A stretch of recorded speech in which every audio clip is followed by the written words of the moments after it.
Vous avez un voisin, Nigeria. Nigeria est un très grand marché, tellement d'opportunités.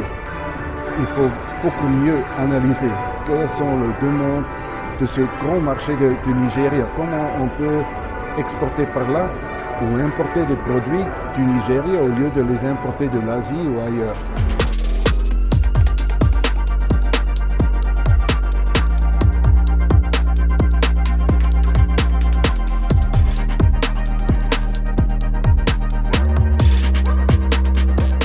Pour vous dire que le Cameroun est une plaque tournante du développement, même du monde. Nous avons des ressources énormes. Donc il est temps qu'on se mobilise sur place aussi, qu'il y ait des initiatives inclusives, bien entendu, comme celle-ci, qui vont permettre on réfléchisse, que tous les acteurs réfléchissent pour pouvoir impulser un meilleur développement de l'Afrique. Le potentiel est assez grand du Cameroun.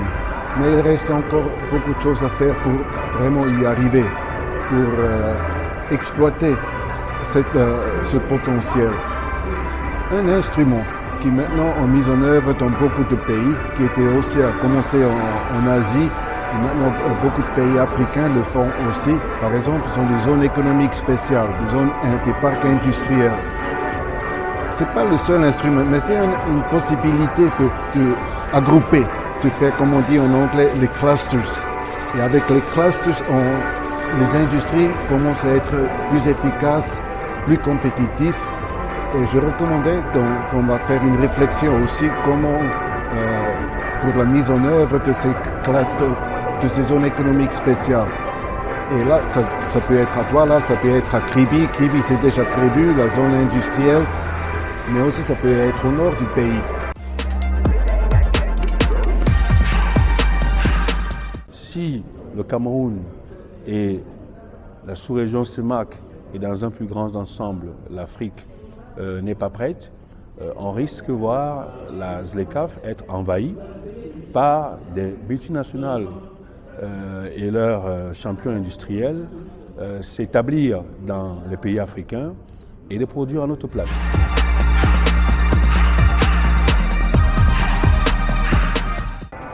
C'est un outil important de gestion de l'obtention des résultats financiers, j'ai failli dire optimalisés.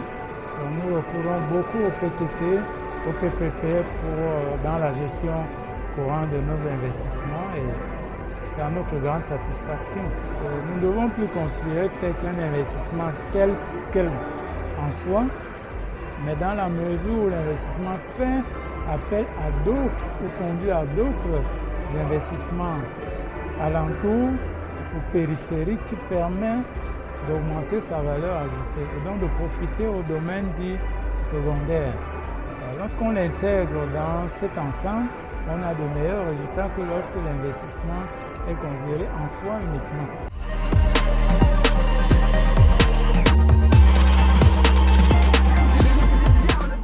Mais l'une des conditions de base essentielles, c'est bien sûr la pédagogie de la ZLECAf à tous les niveaux. Moi, je dirais dans le secondaire et dans le supérieur.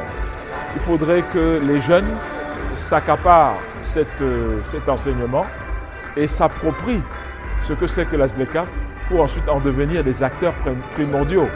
Parce que sinon, on ne peut pas travailler pour ce qu'on ne connaît pas. On ne peut pas avoir de la passion pour ce qu'on ne connaît pas. Le message, c'est que l'Afrique est forte, elle est debout.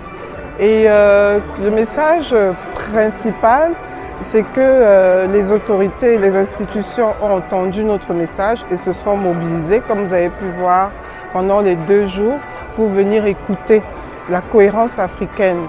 Qu'est-ce que c'était? Pourquoi est-ce que nous avons mis sur pied cette plateforme et qu'est-ce qu'elle allait apporter de nouveau dans le paysage des affaires au Cameroun? La mobilisation était importante. Nous sommes satisfaits. Vraiment, autant de consistance réunie. Je ne sais pas quoi vous dire, j'ai pas de mots.